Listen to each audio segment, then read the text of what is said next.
Olá! Hoje é quarta-feira, 18 de março de 2026 e está no ar o UERN TV Notícias. Confira os nossos destaques da semana.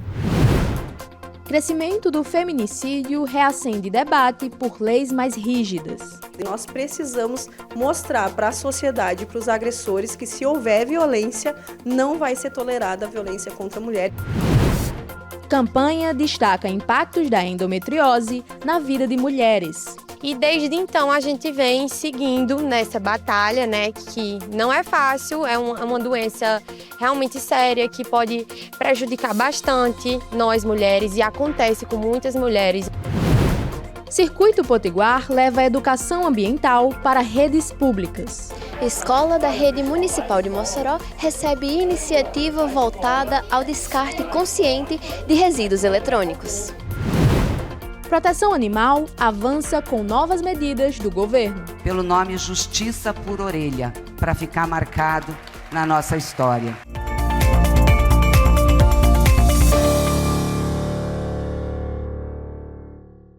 A Câmara dos Deputados segue na análise de propostas para combater a violência contra as mulheres, como a criminalização do ódio e punições mais rígidas por crimes nas redes. A Câmara já aprovou penas maiores para homens que cometerem crimes contra as mulheres. Os projetos seguem agora para aprovação no Senado. Acompanhe na reportagem da TV Brasil. Um dos projetos aumenta as penas de lesão corporal grave, gravíssima ou seguida de morte. Também pode ser considerado crime hediondo se for praticado contra mulheres até 14 anos, 60 anos ou mais, ou se ocorrer na presença física ou virtual dos filhos ou pais da vítima. Nos casos de lesão grave, a pena de reclusão passa de 1 a 5 anos para 3 a 8 anos. Eles ocorrem, por exemplo, se a mulher ficar incapacitada para ocupações habituais por mais de 30 dias ou correr risco de morte. Na lesão gravíssima, a punição passa de 2 a 8 anos para 4 a 10 anos. É quando, por exemplo, ocorrer incapacidade permanente para o trabalho ou provocar enfermidade incurável. E na lesão seguida de morte, a pena passa de 4 a 12 anos para uma reclusão de 5 a 14 anos. Hoje o que nós vemos muito é as mulheres sendo agredidas e às vezes nem na lesão corporal comum ela é tipificada. E nós precisamos mostrar para a sociedade e para os agressores que se houver violência não vai ser tolerada a violência contra a mulher e que sim, ele vai ter no Código Penal um tipo específico de crime que está cometendo e a pena vai ser mais grave do que a comum.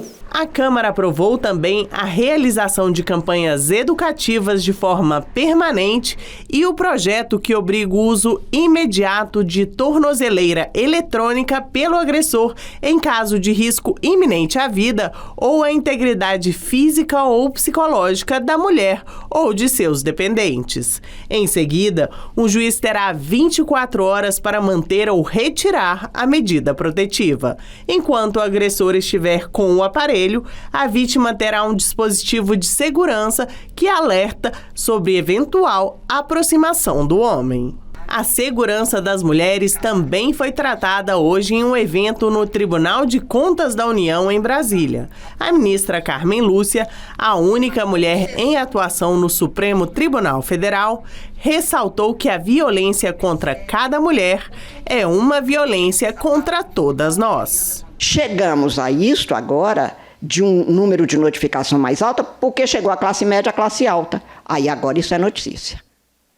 Pelo menos chegou para que a gente reaja. Onde uma mulher for violentada, onde uma mulher tiver sido assassinada, cada uma de nós, mulheres do Brasil, em todo o mundo, igualmente está sendo violentada, está sendo, em parte, assassinada.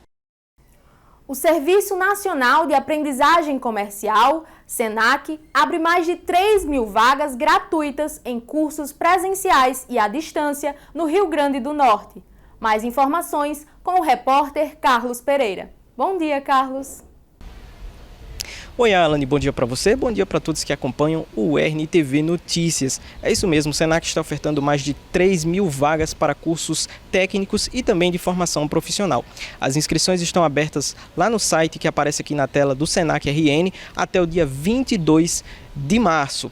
Para mais informações relacionadas aos requisitos de matrícula, você pode ver lá no edital que está no site. Do total dessas 3.000 vagas, 1.000 são destinadas ao programa Educação para o Bem, que atende pessoas de baixa renda, enquanto 2.000 vagas serão destinadas aí para quem vai fazer na modalidade EAD. Os cursos abrangem as diversas áreas e vão ser ofertadas presencialmente em Natal, Mossoró, Açu e Caicó. Os resultados vão ser divulgados no dia 25 de março no site do Senac RN. Quem for aprovado presencialmente deverá fazer a matrícula na unidade onde ocorrerá o curso, mediante a apresentação da documentação pedida no edital. Já para quem passou na modalidade EAD, as inscrições vão ser feitas automaticamente e aí o curso já começa. Voltamos ao estúdio. Alane. Obrigada, Carlos. A campanha Março Amarelo chama a atenção para a endometriose, doença que afeta milhões de mulheres e pode causar dores intensas e infertilidade. Confira mais na reportagem da Pref TV Caruaru, parceira da Rede Nacional de Comunicação Pública. As dores começaram ainda na adolescência. Cólicas intensas, desconforto frequente. Foi assim que Maria Júlia percebeu que havia algo diferente acontecendo com o próprio corpo. Ela tinha apenas 17 anos quando recebeu o diagnóstico de endometriose, uma doença que afeta milhões de mulheres e que muitas vezes demora para ser identificada. E desde então a gente vem seguindo nessa batalha, né, que não é fácil, é uma doença realmente séria que pode prejudicar bastante nós mulheres e acontece com muitas mulheres. É uma coisa assim, uma doença que realmente tem muitas mulheres e o ideal é sempre tratar. A cirurgia foi necessária para controlar a doença e devolver qualidade de vida. Logo depois da cirurgia comecei o tratamento, né? Comecei a usar o uso de anticoncepcionais, porque a endometriose ela tem que ser evitada bloqueando a menstruação, já que ela não tem cura, a gente precisa bloquear a menstruação para que ela não possa descer e acumular os foquinhos de endometriose que causam as dores e tudo mais. A endometriose é uma doença que pode surgir na fase reprodutiva da mulher. O principal sintoma é uma cólica incapacitante, uma dor intensa que acaba interferindo na rotina. A cólica deve ser levada a sério. Ao sentir essas dores fortes, se deve procurar ajuda médica. A gente tem um grau de uma dor, ponto 1, vamos dizer, e esse grau vai ficando cada vez mais elevada a ponto da paciente ela não poder exercer suas atividades diárias. Então ela vai faltar o trabalho, vai faltar o estudo, então ela vai se tornar o quê? Uma dor incapacitante. Aí quando a gente tem essa dor que vai aumentando, é um dos indícios que a gente diria que é relacionado com a endometriose. No Brasil, estima-se que cerca de 6 milhões de mulheres convivam com uma endometriose. A campanha Março Amarelo reforça justamente essa mensagem. Falar sobre a endometriose é essencial para que mais mulheres reconheçam os sinais da doença e busquem ajuda médica o quanto antes. Com esse mês, você vai o quê? Você vai tentar alertar, né, sobretudo as pacientes jovens, que há uma necessidade de uma procura de investigar também essa endometriose, tá certo? Lembrando que nem tudo que é dor é endometriose, para a gente não ficar também com aquele aspecto que qualquer coisa a gente acha logo que é essa patologia. A iniciativa Circuito Potiguar promove a educação ambiental, capacitação e ensina o descarte correto de eletroeletrônicos. A programação é destinada à comunidade da Rede Pública Municipal de Ensino. Confira na reportagem de Joyce Sarmento e Diego Cabó. Celulares, computadores, aparelhos analógicos, itens comuns ao dia a dia. Mas você sabe como descartar? A pergunta é uma preocupação daqueles que trabalham para cuidar do meio ambiente, como é o caso de Jurandir, coordenador do projeto Circuito Potiguar. O projeto Circuito Potiguar ele é uma iniciativa criada pelo edital da EAF, com o objetivo justamente de trabalhar a educação ambiental voltado para o lixo eletrônico em duas cidades do estado do Rio Grande do Norte, Mossoró e Açu.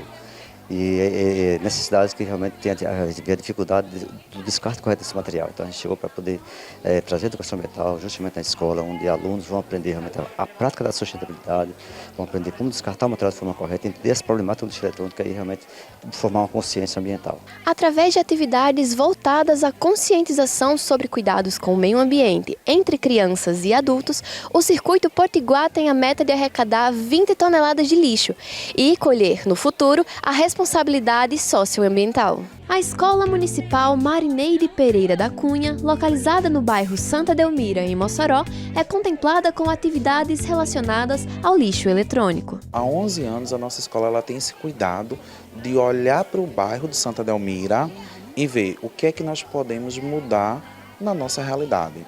O que é que a gente pode fazer para melhorar o nosso entorno? Não somente o Santa Delmira, porque se o Santa Delmira já é longe do centro e de Natal, nós temos comunidades como Puxa-Boi, Maísa, Nova Mossoró, que nós atendemos também aqui. A curiosidade toma conta das crianças, que desde cedo aprendem a diferenciar os tipos de lixo e a descartar corretamente os eletroeletrônicos. Eles ficam assim eufóricos, né? Porque é uma coisa diferente, né? E eu acho importante essa ação dentro da nossa escola, porque é uma ação que eles descobrem como proteger a natureza, né? Como alguns objetos não podem ser jogados na natureza, né? E assim preservar a natureza. É muito legal, né? Porque nós estamos aprendendo um negócio sobre a reciclagem. Por causa que tem que botar as coisas no lugar, aprender mais sobre essas coisas, reciclado também. Esse tipo de resíduo, também conhecido como lixo, soma 62 milhões de toneladas dos descartados pelos seres humanos, de acordo com dados da ONU News. A separação e descartes corretos fazem toda a diferença. Nós vamos fazer uma grande campanha aqui, onde nós vamos ter gincana, nós vamos ter brincadeira. Alunos da Educação Técnica e Meio Ambiente participam das ações. Eles combatem na linha de frente um dos principais problemas ambientais que aprendem em sala de aula, a poluição.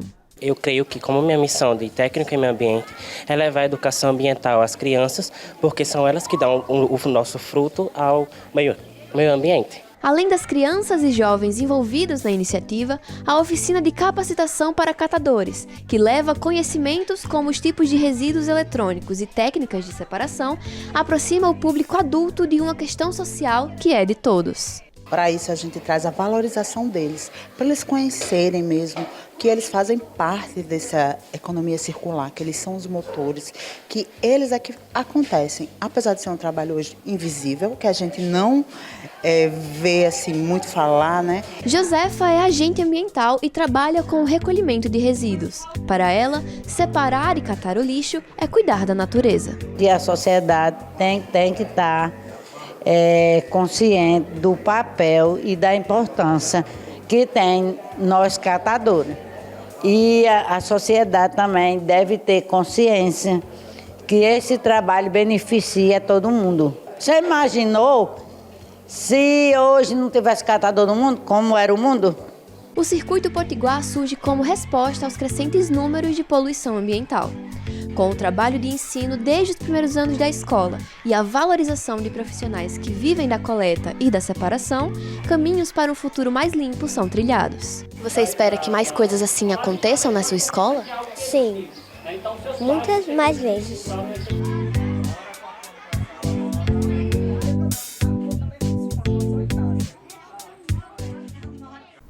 Vamos agora para um breve intervalo. Voltaremos em instantes.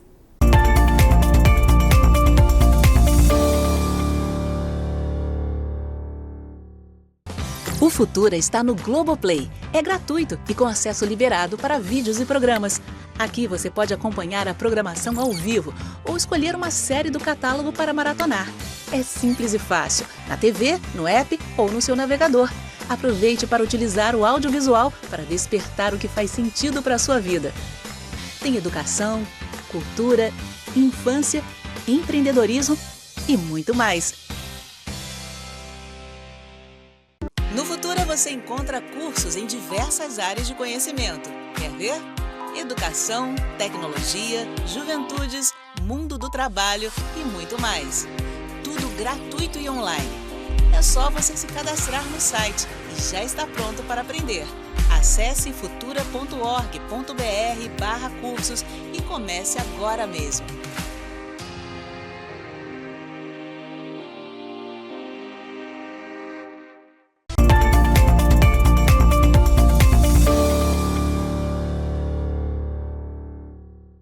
O governo federal anuncia novas medidas de proteção à fauna brasileira, com a criação da Conferência Nacional de Direitos Animais e do Programa Nacional SAMU-VET, voltado ao atendimento de animais em desastres e emergências ambientais. Também foi anunciada a criação de uma norma que leva o nome do cão-orelha e eleva em até 20 vezes a multa para quem pratica maus-tratos. Acompanhe na reportagem da TV Brasil. As iniciativas buscam ampliar a proteção dos animais e o resgate da fauna no país.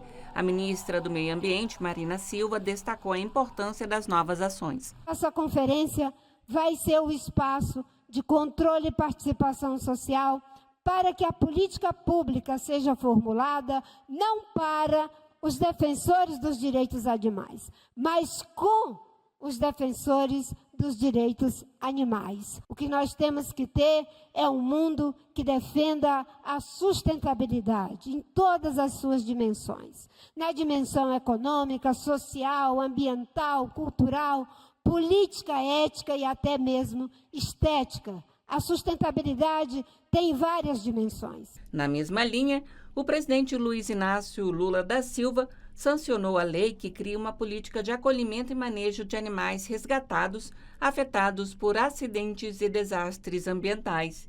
E é aguardado para hoje também a publicação de uma norma que aumenta em até 20 vezes a multa para quem pratica maus tratos contra animais. Esse decreto está batizado pelo nome Justiça por Orelha, para ficar marcado na nossa história.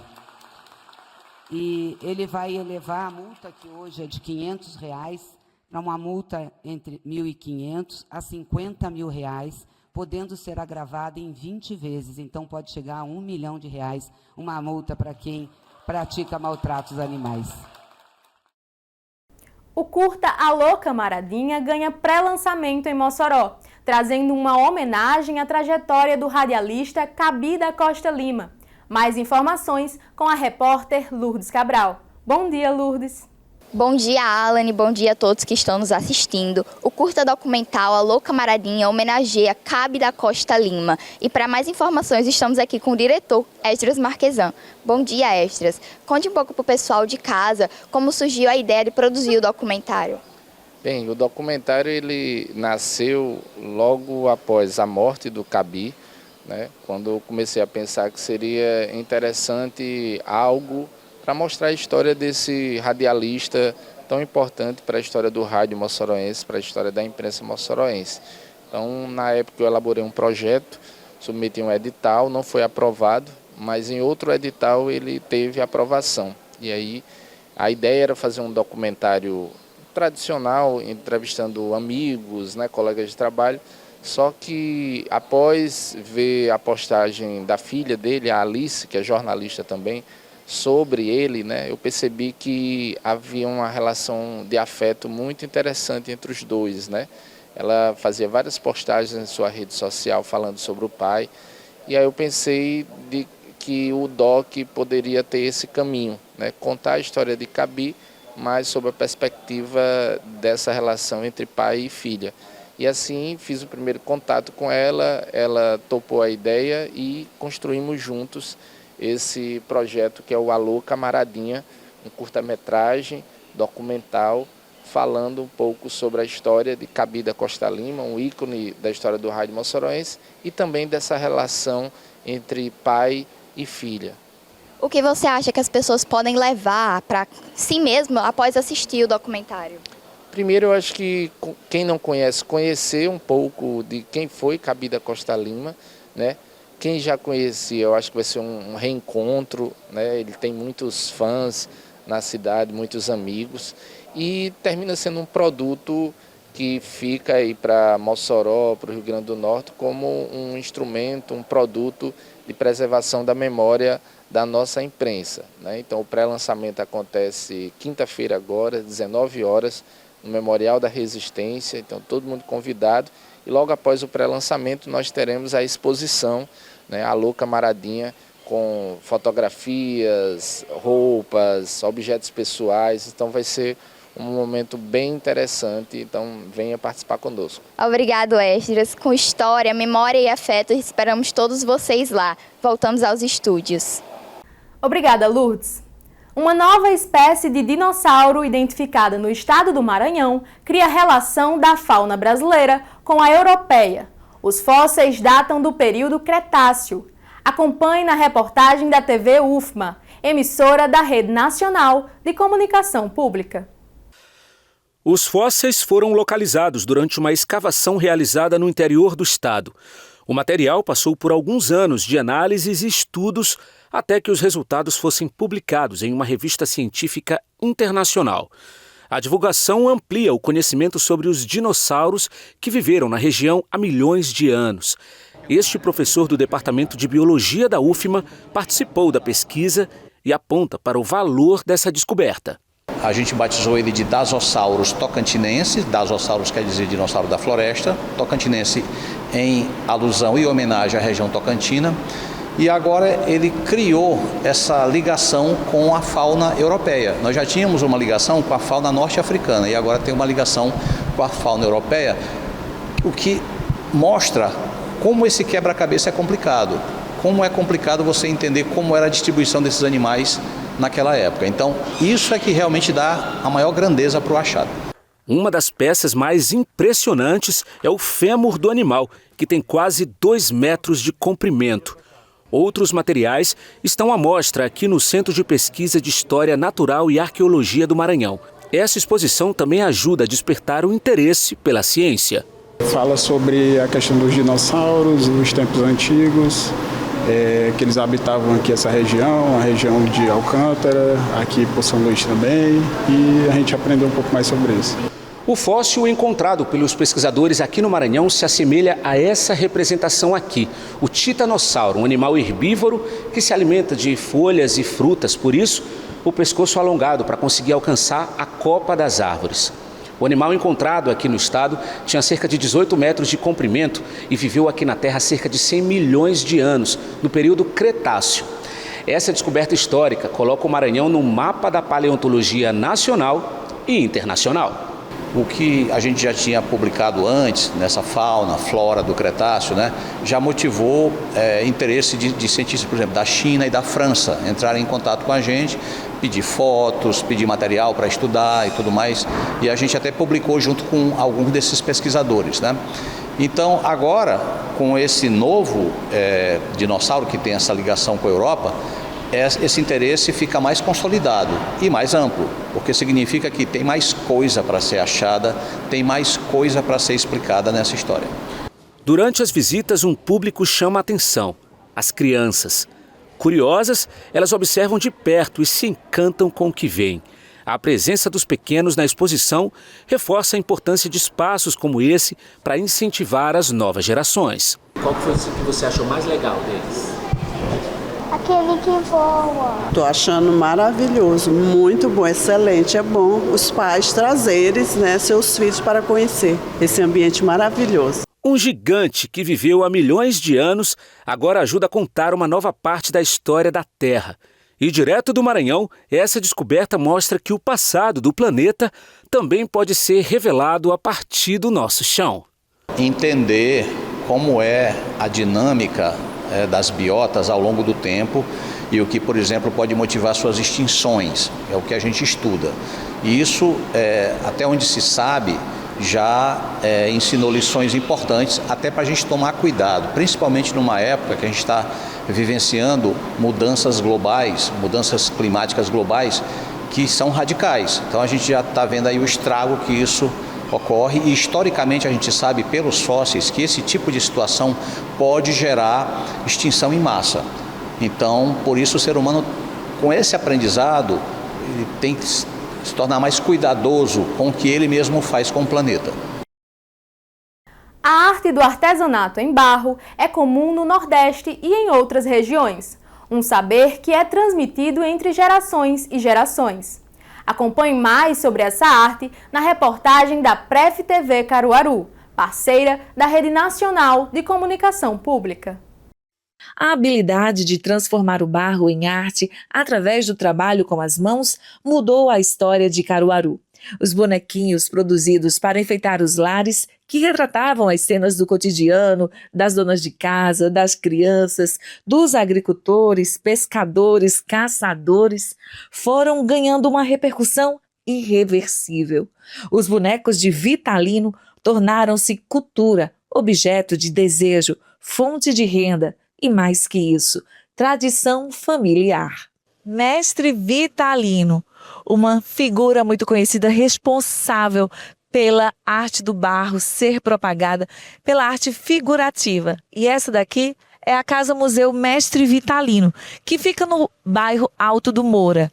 Ela é feita de tijolo aparente, uma casa construída pelas mãos do próprio Vitalino. Essa casa atual agora que se tornou Casa Museu, essa foi a última que ele morou, né, meu avô. Nessa casa daqui ele morou os últimos 4 anos da vida dele, né? Ele morou aqui de 59 até 63. Mas o meu avô, ele nasceu no povoado chamado Sítio Campos, né? Fica aqui na margem da BR-232.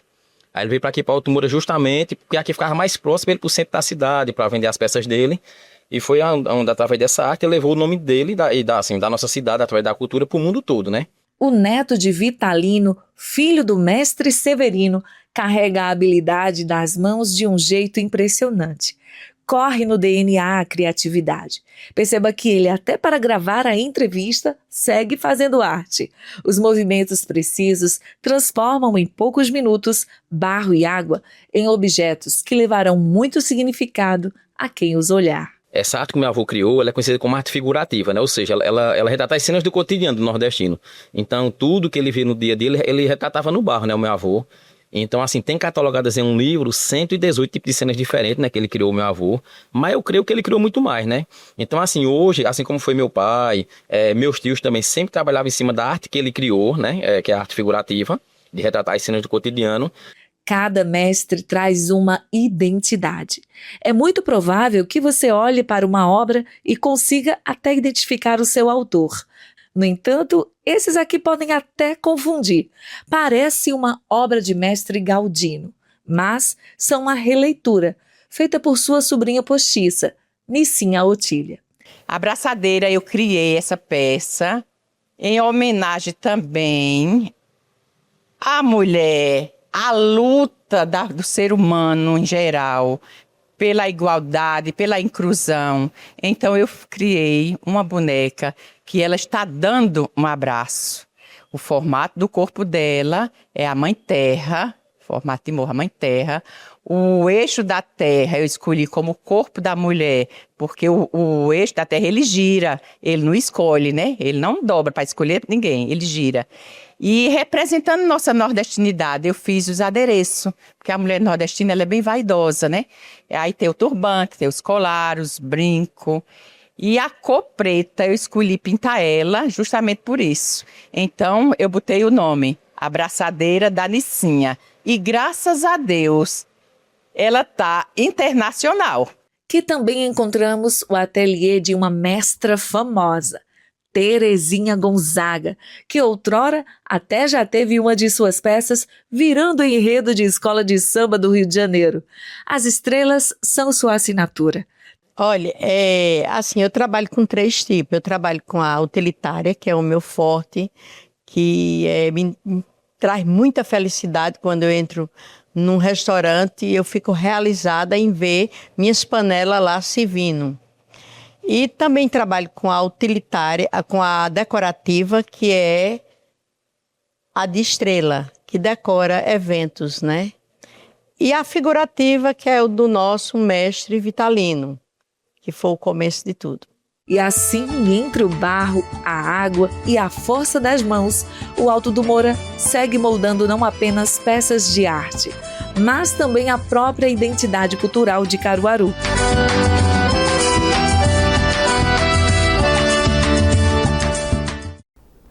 O RNTV Notícias dessa semana fica por aqui. Nos acompanhe também pelas nossas redes sociais, Instagram, @UERNTV e youtube.com/UERNTV. Muito obrigada pela sua companhia e até semana que vem. Tchau, tchau!